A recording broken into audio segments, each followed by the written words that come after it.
साहब, जैसे ही रात को 1 बजते हैं, पता नहीं वो कुत्ता उस कुएं में देखकर जोर जोर से भौंकने लगता है। बचाओ बचाओ, मुझे बाहर निकालो।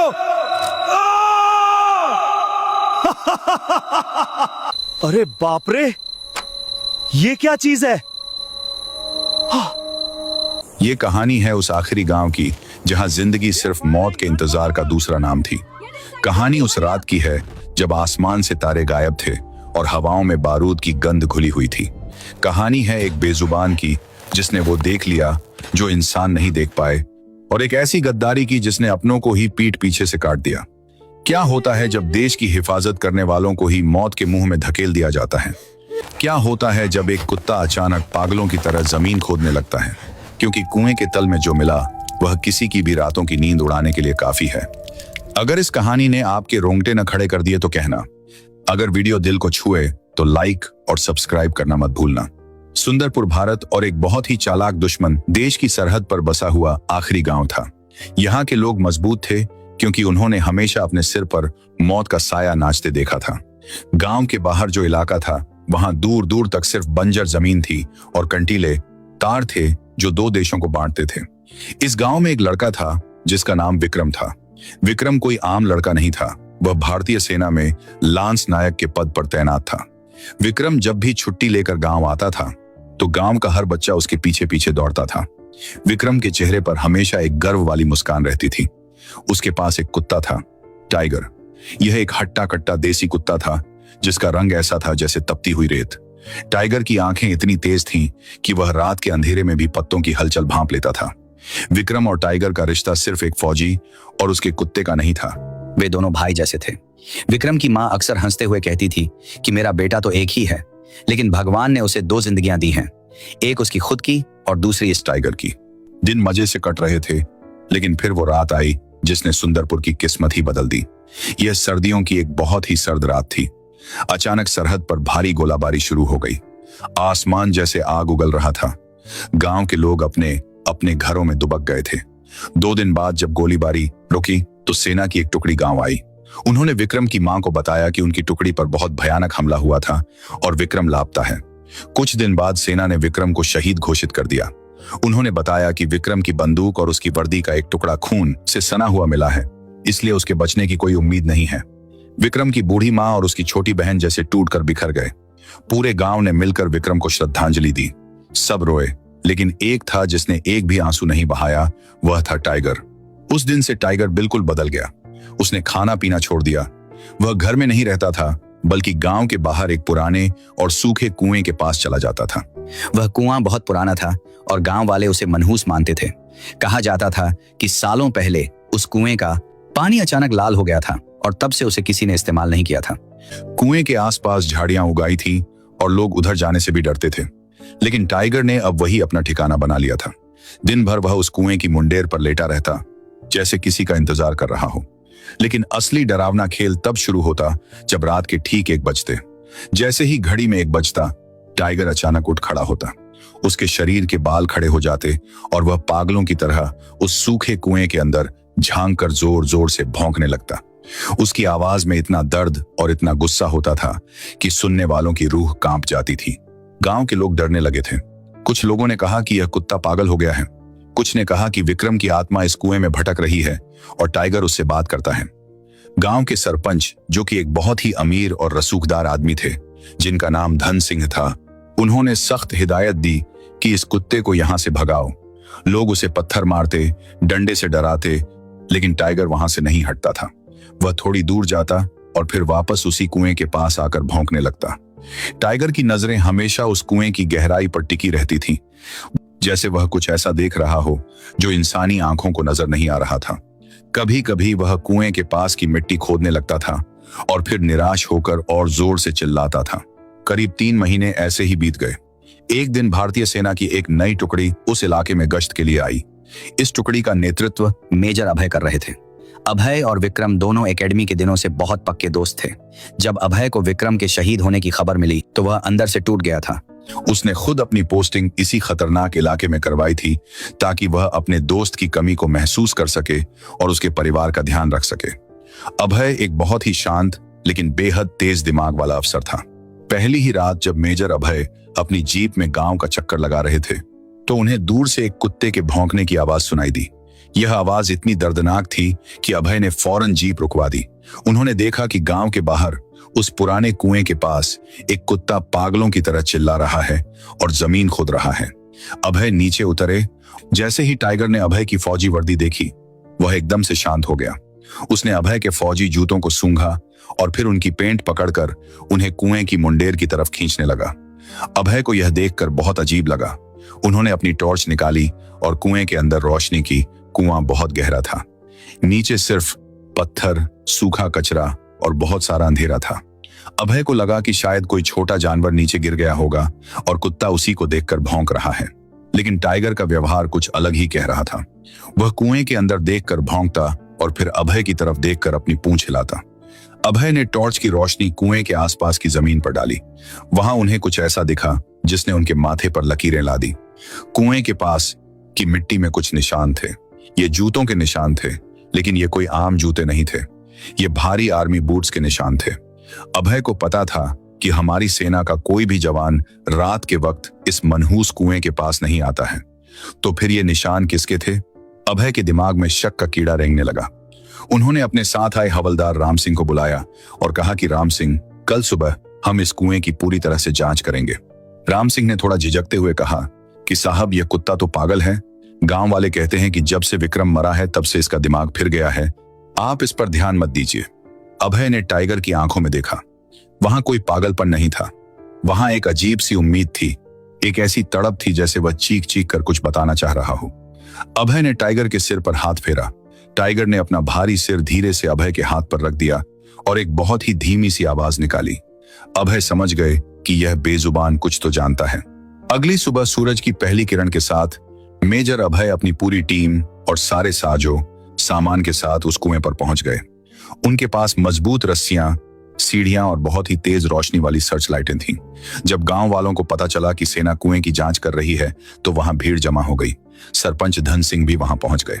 उनके चेहरे पर थोड़ी घबराहट थी, लेकिन उन्होंने अपनी मुस्कान के पीछे उसे छिपाने की पूरी कोशिश की। सरपंच ने मेजर अभय से कहा कि अरे मेजर साहब, आप अपना कीमती वक्त क्यों बर्बाद कर रहे हैं? इस कुएं में कुछ नहीं है। हमने कई बार इसे देखा है। ये तो बस एक पागल कुत्ते का ड्रामा है। अभय ने सरपंच की बात को पूरी तरह अनसुना कर दिया। उन्होंने अपने एक बहुत ही छरहरे और फुर्तीले जवान को रस्सी के सहारे नीचे उतारने का फैसला किया। जवान ने टॉर्च ली और धीरे धीरे नीचे जाने लगा।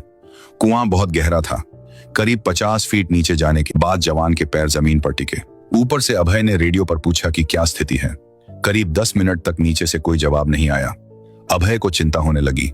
फिर अचानक रेडियो पर जवान की बहुत ही घबराई हुई आवाज आई, साहब, आप जल्दी नीचे आ जाइए, यहाँ नीचे कुछ बहुत ही भयानक है। अभय ने फौरन रस्सी पकड़ी और खुद नीचे उतरने लगे। जैसे जैसे वे नीचे जा रहे थे, कुएं की ठंडक और बदबू बढ़ती जा रही थी। जब अभय नीचे पहुंचे तो जवान ने अपनी टॉर्च एक दीवार की तरफ कर रखी थी। अभय ने देखा कि कुएं की वह दीवार पूरी तरह से पत्थरों की नहीं बनी थी। वहां एक हिस्से में लकड़ी के बड़े बड़े तख्ते लगे हुए थे। तख्तों पर बहुत ही सफाई से मिट्टी का लेप लगाया गया था ताकि वह बिल्कुल कुएं की दीवार जैसा दिखे। अभय ने अपनी कुल्हाड़ी निकाली और उस तख्ते पर जोर से वार किया। तख्ता टूट गया और उसके पीछे से जो दिखा उसने अभय की सांसें रोक दी। वहां एक बहुत ही लंबी और पक्की सुरंग थी। सुरंग के अंदर हल्के लाल रंग के छोटे छोटे बल्ब जल रहे थे और बिजली के तार बिछे हुए थे। यह कोई आम सुरंग नहीं थी। अभय समझ गए कि यह सुरंग सीधी दुश्मन देश की सीमा की तरफ जा रही है। उन्होंने तुरंत अपने जवानों को नीचे बुलाया और सबको अपनी बंदूकें तैयार रखने का आदेश दिया। वे सब बहुत ही सावधानी से उस सुरंग के अंदर घुसे। सुरंग में हवा बहुत कम थी और एक अजीब सी सड़ांध आ रही थी। करीब 200 मीटर अंदर चलने के बाद सुरंग थोड़ी चौड़ी हो गई और वह एक बड़े से तहखाने में बदल गई। उस तहखाने का नजारा देखकर अभय के रोंगटे खड़े हो गए। वहां एक बहुत बड़ी मेज रखी थी जिस पर बड़े बड़े नक्शे फैले हुए थे।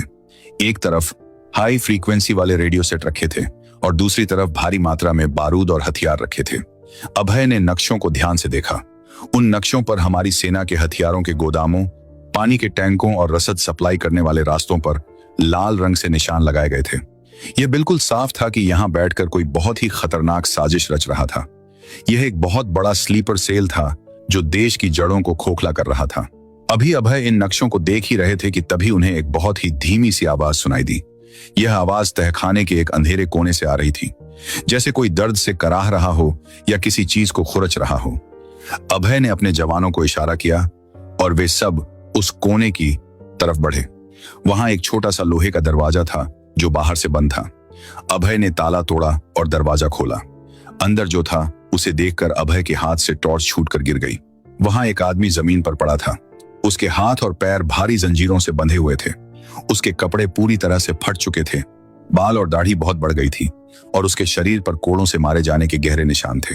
वह आदमी बहुत ही कमजोर हो चुका था। जब अभय ने उस आदमी का चेहरा देखा तो उनकी चीख निकल गई। विक्रम। वह आदमी कोई और नहीं बल्कि लांस नायक विक्रम था, जिसे 3 महीने पहले शहीद मान लिया गया था। विक्रम जिंदा था, लेकिन उसे यहां नर्क जैसी जिंदगी दी जा रही थी। विक्रम ने जब बहुत मुश्किल से अपनी आंखें खोली और सामने अपने दोस्त अभय को फौजी वर्दी में देखा तो उसकी आंखों से आंसू बहने लगे। उसने कांपते हुए होंठों से कहा कि अभय, मुझे पता था कि टाइगर किसी न किसी को जरूर लाएगा। विक्रम की आवाज इतनी कमजोर थी कि अभय को उसके मुंह के पास कान ले जाना पड़ा। अभय ने रोते हुए विक्रम को गले लगा लिया और फौरन उसकी जंजीरें काटने का आदेश दिया। विक्रम ने थोड़ा पानी पिया और फिर जो राज उसने खोला उसने सबको हिलाकर रख दिया। विक्रम ने बताया कि 3 महीने पहले उस रात कोई हमला नहीं हुआ था, बल्कि उसे गश्त के दौरान कुछ लोगों ने धोखे से पीछे से वार करके बेहोश कर दिया था। और वे लोग दुश्मन के सैनिक नहीं थे, बल्कि वे अपने ही गांव के लोग थे। विक्रम ने बताया कि इस पूरे जासूसी नेटवर्क और हथियारों की तस्करी का मास्टरमाइंड कोई और नहीं बल्कि गांव का सरपंच धन सिंह था। धन सिंह पैसों के लालच में देश का सौदा कर रहा था। विक्रम को इस सुरंग के बारे में पता चल गया था, इसलिए धन सिंह ने विक्रम को रास्ते से हटाने का प्लान बनाया। उसने विक्रम को मरा हुआ घोषित करवा दिया और उसे यहां इस तहखाने में कैद कर दिया ताकि वह विक्रम से सेना की खुफिया जानकारी उगलवा सके। लेकिन विक्रम ने एक सच्चा फौजी होने के नाते अपना मुंह नहीं खोला और 3 महीने तक यह जुल्म सहता रहा। विक्रम ने अभय का हाथ बहुत जोर से पकड़ा और कहा कि अभय, हमारे पास बिल्कुल वक्त नहीं है। आज रात को दुश्मन देश के करीब 100 खतरनाक आतंकी इसी सुरंग के रास्ते भारत में घुसने वाले हैं। वे लोग हमारे सबसे बड़े मिलिट्री बेस को उड़ाने की तैयारी में हैं। धन सिंह उन्हें यहां से रास्ता दिखाने वाला है। अभय ने तुरंत अपनी घड़ी देखी। रात के 11 बजने वाले थे। अभय का खून खौलने लगा। उसने फौरन अपने वायरलेस सेट पर हेडक्वार्टर को संपर्क किया। पूरी सेना में हाई अलर्ट जारी कर दिया गया। उधर गांव में सरपंच धन सिंह को शक हो गया था कि सेना को कुएं के नीचे कुछ मिल गया है। वह अपना सामान पैक करके भागने की फिराक में था, लेकिन जैसे ही वह अपने घर से बाहर निकला, सामने मेजर अभय और उनकी टीम खड़ी थी। धन सिंह ने भागने की कोशिश की, लेकिन तभी वहां टाइगर आ गया। टाइगर ने धन सिंह पर ऐसी छलांग लगाई कि वह सीधा जमीन पर जा गिरा। टाइगर ने धन सिंह की गर्दन के पास अपने दांत गढ़ा दिए। धन सिंह डर के मारे चीखने लगा। पुलिस ने उसे हथकड़ी पहना दी। रात के ठीक 1 बजे जब दुश्मन के आतंकी उस सुरंग के रास्ते आगे बढ़ रहे थे तो उन्हें अंदाजा भी नहीं था कि भारतीय सेना उनका इंतजार कर रही है। जैसे ही वे सुरंग के मुहाने पर पहुंचे, चारों तरफ से भारतीय जवानों ने उन पर फायरिंग शुरू कर दी। वह रात सुंदरपुर गांव के लिए एक ऐतिहासिक रात बन गई। सभी आतंकियों को ढेर कर दिया गया और जो बचे उन्हें पकड़ लिया गया। अगली सुबह जब विक्रम को स्ट्रेचर पर कुएं से बाहर निकाला गया तो पूरा गांव वहां मौजूद था। विक्रम की मां दौड़ती हुई आई और अपने बेटे के सीने से लगकर फूट फूट कर रोने लगी। गांव वाले जो कल तक टाइगर को पागल कह रहे थे, आज वे शर्मिंदगी से नजरें झुकाए खड़े थे। विक्रम ने बहुत ही कमजोर आवाज में टाइगर को पुकारा। टाइगर दौड़ता हुआ आया और विक्रम के चेहरे को चाटने लगा। विक्रम ने टाइगर को चूम लिया। कुछ हफ्तों बाद जब विक्रम पूरी तरह से ठीक हो गया तो सेना के मुख्यालय में एक बहुत बड़ा सम्मान समारोह आयोजित किया गया। विक्रम को उसकी बहादुरी और देश के प्रति उसकी निष्ठा के लिए राष्ट्रपति द्वारा शौर्य चक्र से सम्मानित किया गया। लेकिन उस दिन का सबसे बड़ा हीरो कोई इंसान नहीं बल्कि एक बेजुबान कुत्ता था। सेना प्रमुख ने खुद टाइगर को एक विशेष मेडल पहनाया। उस मेडल पर लिखा था, देश का सबसे वफादार सिपाही। टाइगर को सेना में आधिकारिक तौर पर शामिल कर लिया गया। धन सिंह को गद्दारी के जुर्म में उम्र कैद की सजा हुई। वह सूखा कुआं जो कभी मौत और मनहूसियत का प्रतीक था, आज वह गांव वालों के लिए एक मंदिर बन गया है। आज भी सुंदरपुर गांव के लोग अपने बच्चों को टाइगर की कहानी सुनाते हैं, यह बताने के लिए कि इंसान भले ही पैसों के लिए बदल जाए, लेकिन एक कुत्ता अपने मालिक और अपने फर्ज के प्रति आखिरी सांस तक वफादार रहता है।